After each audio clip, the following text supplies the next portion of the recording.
Graça e paz, queridas irmãs, estamos aqui para mais um dia de jornada e o tema de hoje é como crescemos. E eu já convido você a abrir a sua Bíblia lá em Efésios 4:15, que vai dizer assim: Deus quer que cresçamos à semelhança de Cristo em tudo. Em Efésios também 4:14 vai dizer: o propósito disposto para nós não é que continuemos como criança. Deus quer que você cresça. O objetivo do Pai Celestial é que você amadureça e desenvolva as características de Jesus Cristo. Lamentavelmente, milhões de cristãos envelhecem, mas nunca crescem. Emperram numa perpétua infância espiritual, usando fraldas e sapatinhos de crochê. Isso ocorre porque nunca pretenderam crescer. O crescimento espiritual não é automático. É necessário um compromisso intencional. Você deve querer crescer, decidir crescer, esforçar-se para crescer e persistir em crescer. O discipulado, o processo de se tornar semelhante a Cristo, sempre começa com uma decisão. Jesus nos chama e nós respondemos: venha, seja meu discípulo. Jesus lhe disse. Então Mateus levantou-se e o seguiu. Mateus 9:9. Quando os primeiros discípulos escolheram seguir Jesus, não compreendiam todas as implicações da decisão que haviam tomado. Simplesmente atenderam ao convite do mestre.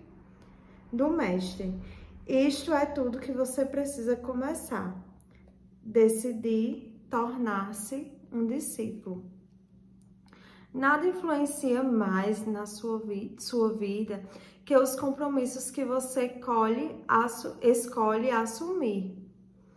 Eles podem fazê-lo crescer ou destruí-lo, mas sempre serão determinantes para você. Diga-me com que você está comprometido e eu lhe direi onde você estará em 20 anos. Tornamo-nos aquilo com que estamos comprometidos. É neste estágio do comprometimento que a maioria das pessoas perdem o propósito de Deus para a vida. Muitos têm medo de se comprometer com qualquer coisa e simplesmente ficar vagando por aí. Outros assumem compromissos superficiais e com valores conflitantes, o que leva à frustração e à mediocridade. Outros se comprometem inteiramente com objetivos seculares, como enriquecer ou ficar famoso, e acabam desapontados e amargos. Toda escolha tem consequências eternas. Logo, é melhor que você escolha sabiamente.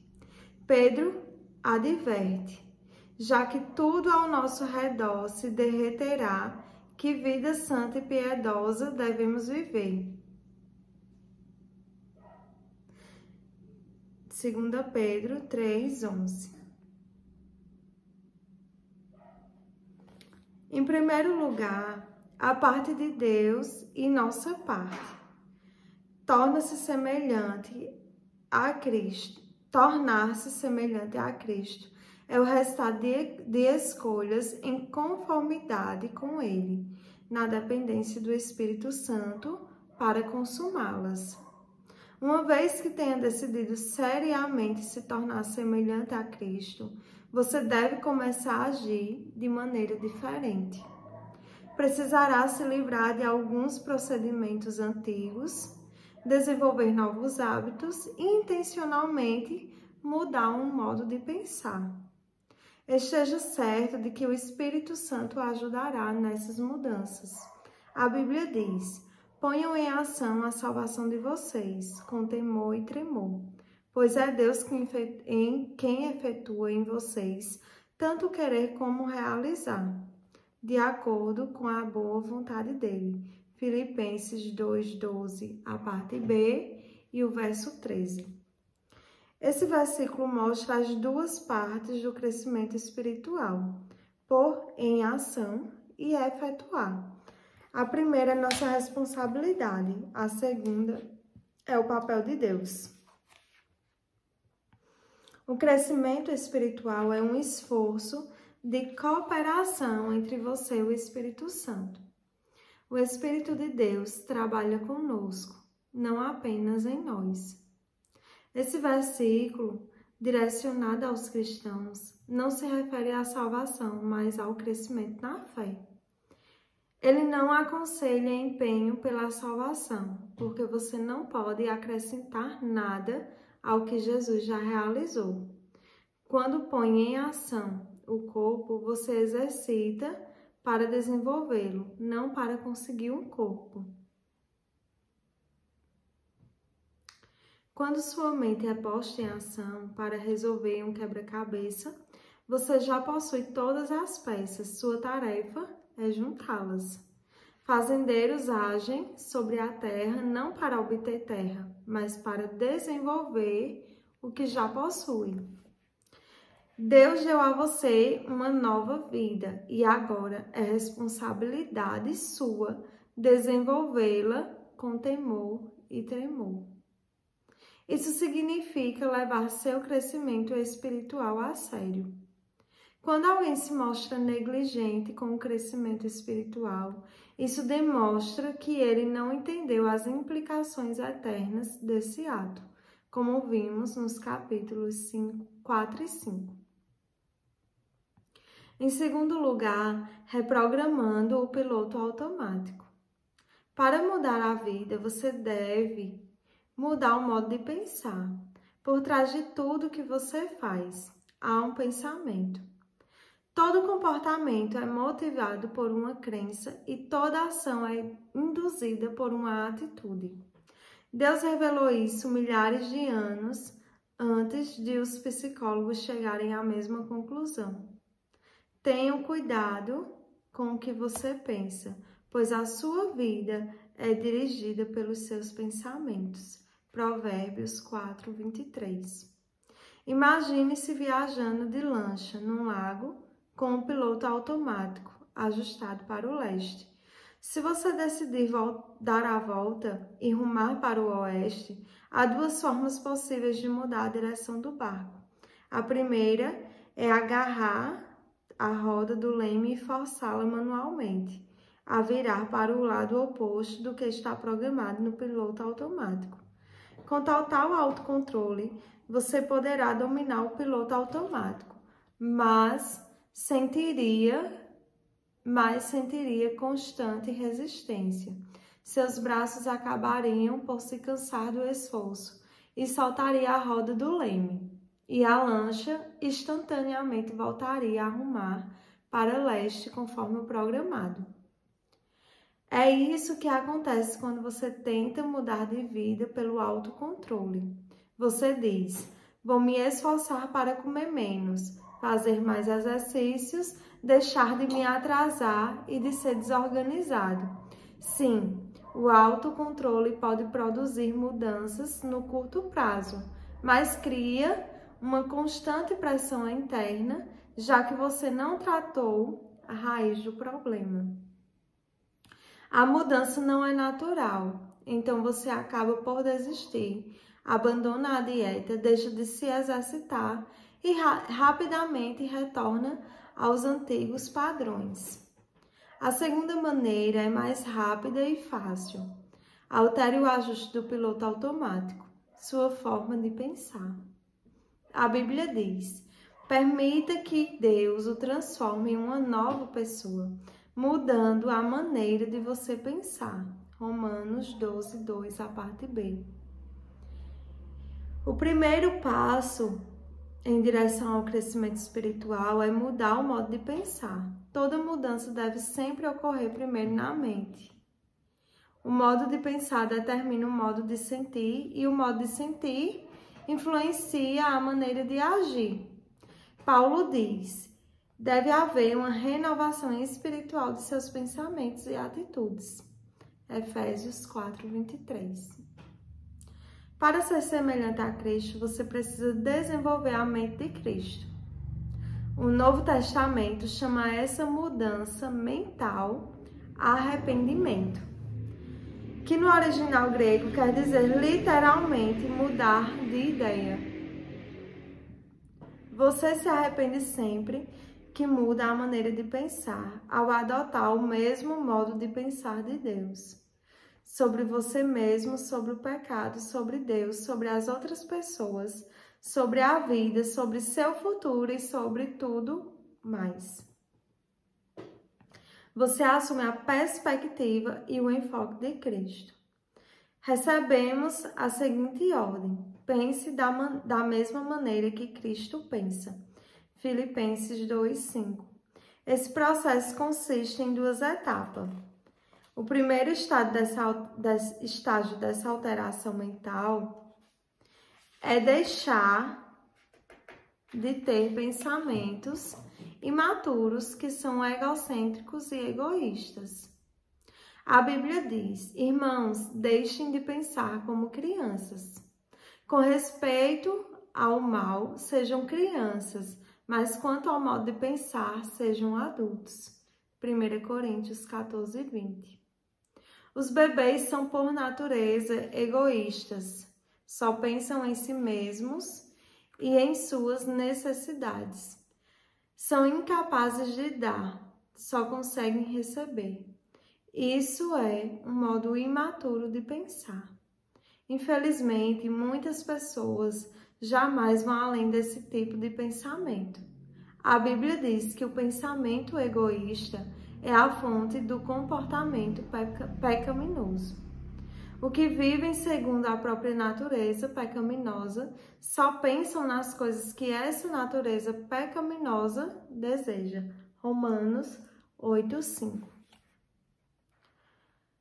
O segundo estágio da mudança que leva a pensar como Jesus é começar a ter pensamentos maduros, concentrados nos outros, não em nós mesmos. Em seu notório capítulo sobre o verdadeiro amor, Paulo conclui que pensar nos outros é a marca da maturidade. Quando eu era menino, falava como menino, pensava como menino e raciocinava como menino. Quando me tornei homem, deixei para trás as coisas de menino. 1 Coríntios 13:11. Hoje, muitos presumem que a maturidade espiritual é medida pela quantidade de informação bíblica e de doutrinas que conhecem. Embora o conhecimento seja uma das maneiras de medir a maturidade, isso não é tudo. A vida cristã é muito mais que um conjunto de credos e convicções. Ela inclui conduta e caráter. Nossos atos devem ser coerentes com a nossa fé e nossas crenças devem ser confirmadas por um comportamento semelhante ao de Cristo. O cristianismo não é uma religião nem uma filosofia, mas um relacionamento e um estilo de vida. A essência desse estilo de vida, como vemos no exemplo de Jesus, é pensar nos outros, não em nós mesmos. A Bíblia diz: devemos pensar no bem deles e tentar ajudá-los, fazendo coisas que lhes agradam. Nem mesmo Cristo tentou agradar a si mesmo. Romanos 15:2 e o verso 3, a parte A. Pensar nos outros é a base para se tornar semelhante a Cristo. E o melhor evidência de crescimento espiritual. Esse tipo de pensamento não é natural, é contracultural, raro e árduo. Felizmente, temos a ajuda. Deus nos deu o seu Espírito. Por isso, não pensamos como pensam as outras pessoas deste mundo. 1 Coríntios 2:12, a parte A. Em alguns capítulos mais adiante, veremos as ferramentas que o Espírito Santo usa para nos ajudar a crescer.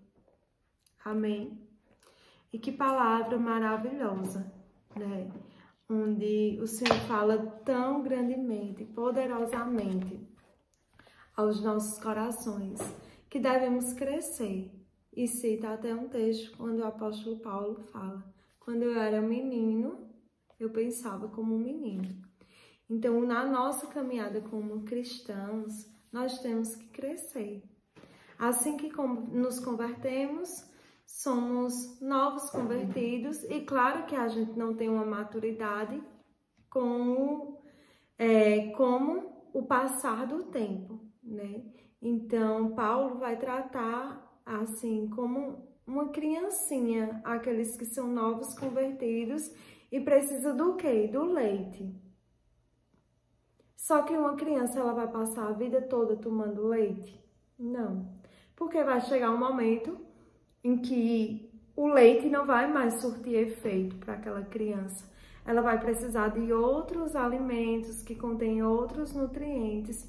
Para que o quê? Para que ela possa crescer forte e saudável e tenha um desenvolvimento adequado para cada estágio de idade da vida dela, né? Então, como cristãos, nós também somos assim. E nós temos que crescer espiritualmente, né? Nós temos que ter uma maturidade, né? Muitas vezes a gente não consegue enxergar certa maturidade em pessoas que estão há tanto tempo dentro de uma igreja e que entraram numa zona de conforto onde não quiseram ser maduros, né? Mas o Senhor, Ele nos chama, né? Eu falei até que esse ano era o ano para a gente amadurecer, né? Então, nós precisamos amadurecer, nós precisamos ter a mentalidade de Cristo, nós precisamos, sim, ser como crianças no âmbito de quê?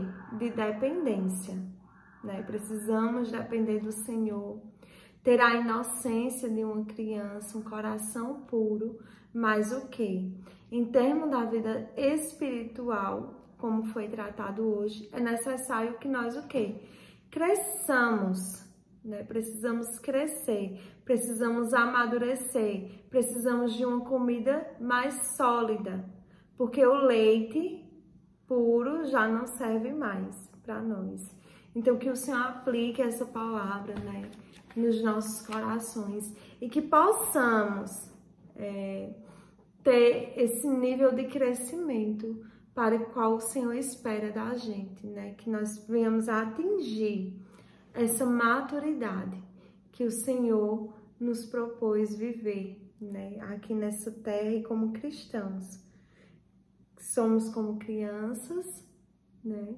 No âmbito de dependência, repito, para fixar bem na sua mente, e de inocência, de coração puro, mas em termos do nosso crescimento espiritual, a criança deve crescer, né?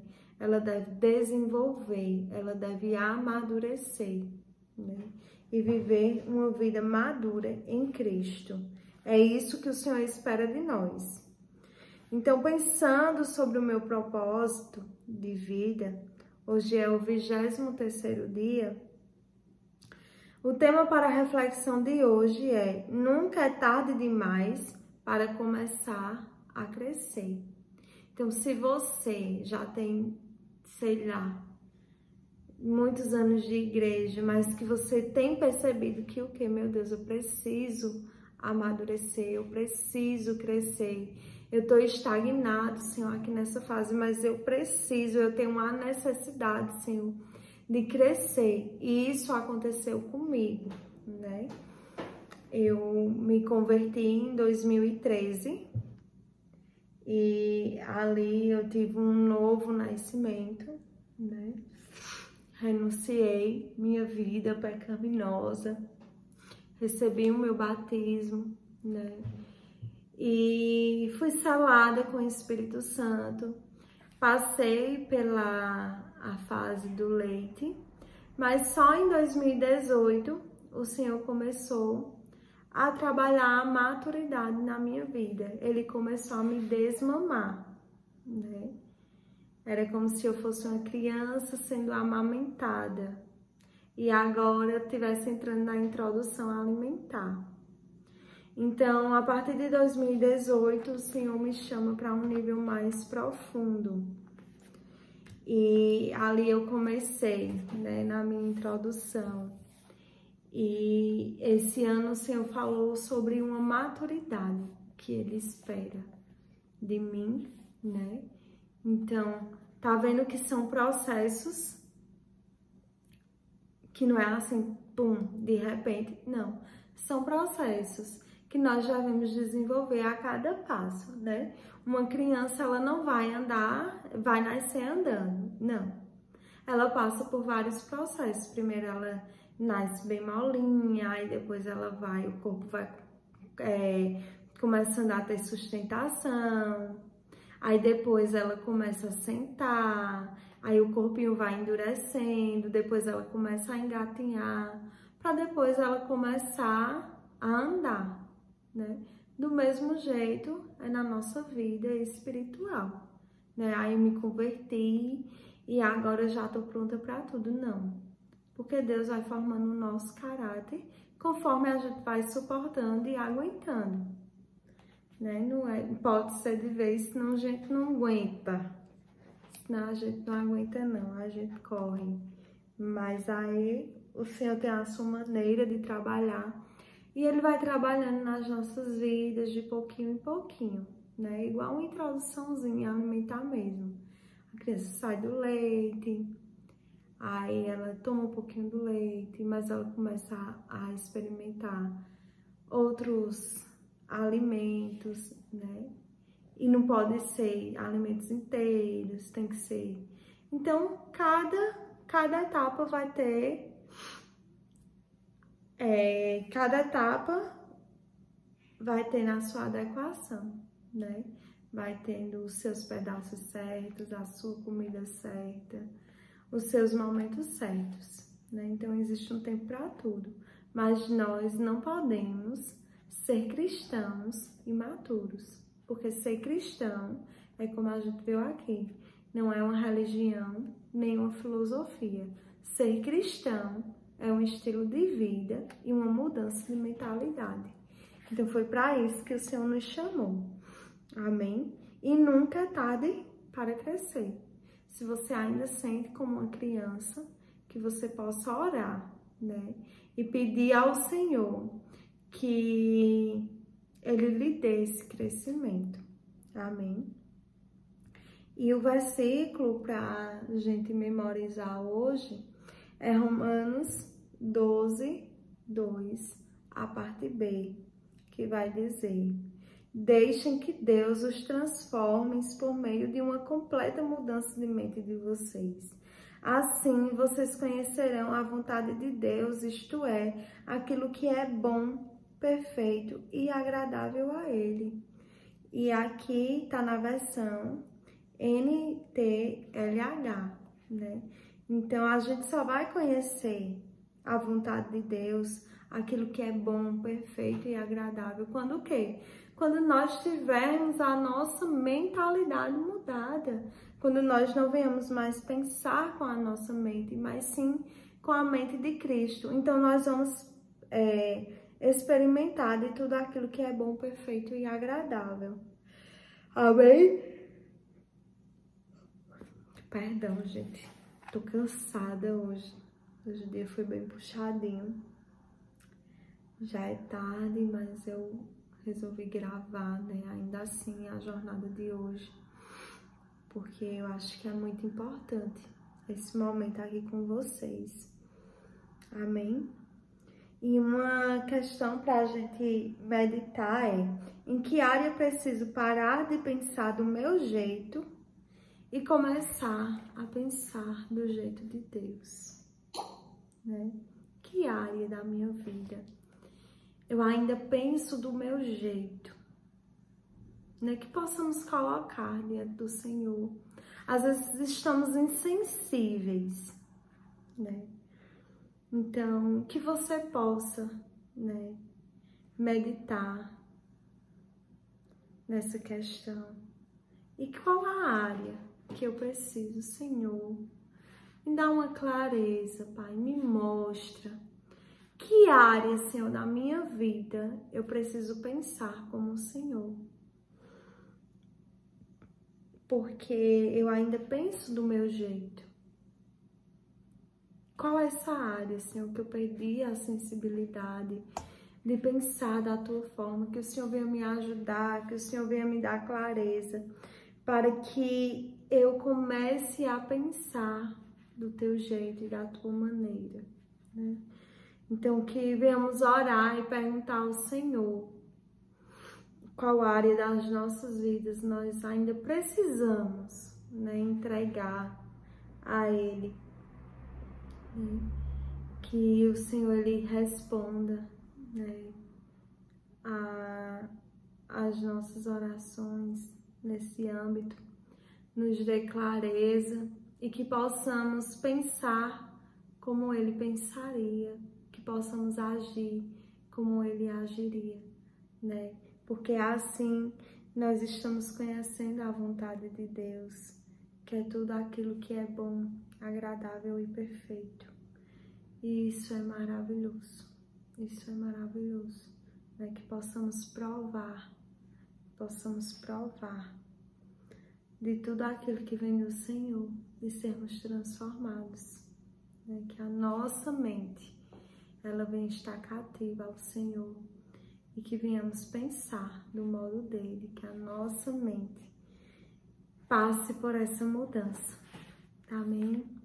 Deus te abençoe. Amanhã, permitindo o Senhor, estaremos aqui para mais um dia de jornada, uma vida com propósitos.